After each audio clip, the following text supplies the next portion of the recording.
রাধে রাধে বন্ধুরা। আমাদের গুরুদেব যেই দিন এসেছিলেন সেই দিন আমরা কি সুন্দর করে সাজিয়েছি দেখো। তাকে ওয়েলকাম জানানোর জন্য আমরা সবাই অধীর আগ্রহে বসেছিলাম। অবশেষে আমাদের গুরুদেব আসলেন। তারপরে যেটা করতে হয় তোমরাও করো, গুরুদেবকে বসিয়ে। সেই দিন অনেক ঠান্ডা ছিল, দেখে বুঝতেই পারছো। আমরা তো ঘরে আছি, সে তো বাইরে থেকে এলেন। জয় গুরু মহারাজের জয়। তো মোজা পরেছিলেন, এত ঠান্ডা বাইরে, তো তার মোজা খুলে আমরা এখন পা ধোয়াবো, সেই প্রস্তুতি নিচ্ছি। তো আমরা এখানে অনেকজন আছি, প্রায় 20 জন 21 জন মতন রয়েছি। আমরা সবাই গুরু ভাই বোন, সবাই হচ্ছে এই গুরুদেবের আমরা শিষ্য।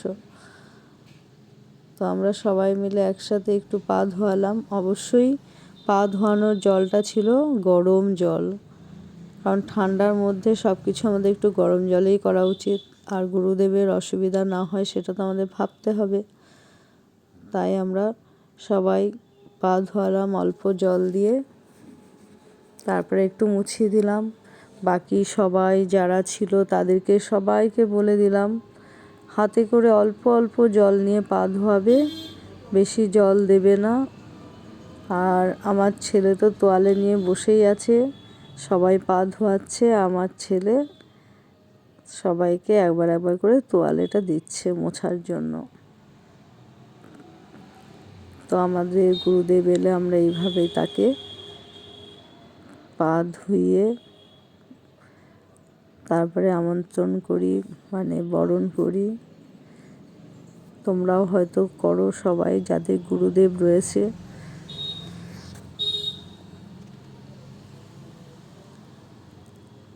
আমাদের এই সুন্দর মুহূর্তগুলো ছাড়তে চাই না।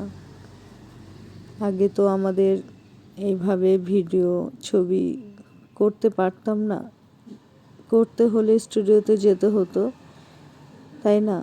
কিন্তু এখন এই সুন্দর মুহূর্তগুলোকে ধরে রাখার জন্য আমাদের কিন্তু ফোন রয়েছে। তাই ছোট্ট ছোট্ট মুহূর্ত, সুন্দর সুন্দর মুহূর্তগুলো ধরে রাখার চেষ্টা করছি, কারণ এইগুলোই থেকে যাবে।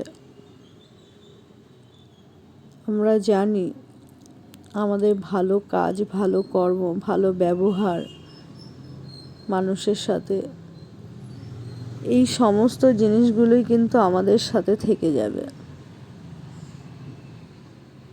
আর জীবনে যে যাই ধর্মে থাকো না কেন, একজন গুরুদেব থাকা দরকার।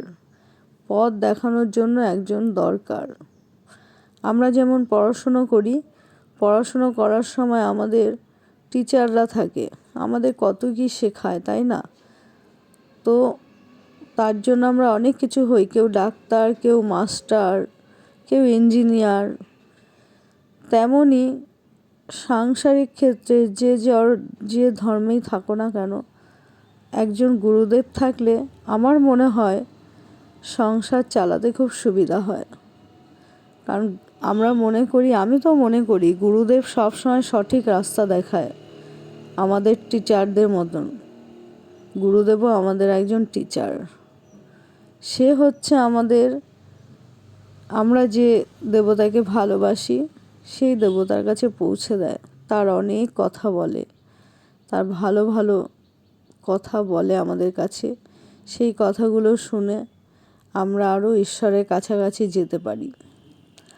তো সেই মাধ্যম আমাদের গুরুদেব, সঠিক রাস্তা। আমরা যখন ট্রেনে চাপি, আমাদের যে ট্রেনের পাইলট রয়েছে, আমরা যে গন্তব্যে পৌঁছাবো সেই গন্তব্যে পৌঁছে দেয়। তা আমাদের লাইফের গন্তব্য আমি মনে করি আমাদের গুরুদেব। সঠিক রাস্তা, সব সময় ভালো কথা বলে, এটা আমি বিশ্বাস করি। আর আমার মনকে শান্ত করতে পারি। তোমরা কিভাবে থাকো বা কিভাবে কি করছো,